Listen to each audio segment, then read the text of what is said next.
لقد تساءلت الضيفة من أمريكا: كيف يقدم الشاب على تفجير حافلة؟ ليتها تساءلت: كيف يقدم رئيس على قنبلة شعب آمن في العراق؟ كيف يقدم رئيس على مساعدة سفاح فلسطين المحتلة؟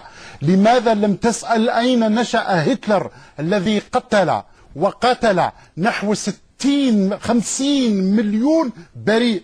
لماذا لم تسأل أين تربى الذين ألقوا بقنبلتين 2 ذريتين على اليابان؟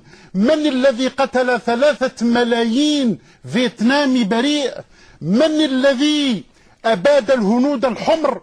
من الذي حافظ على الاستعمار إلى يومنا هذا؟ من الذي أجرى الحرب الإسبانية الأهلية التي أتت على 600,000 نسمة خلال 36 شهرا؟ لماذا لا نتساءل هكذا؟ من الذي يملك أكثر من 15,000 رأس نووي؟ المسلمون أم غير المسلمين؟ المسلمون أم الأمريكان؟ المسلمون أم الأوروبيون؟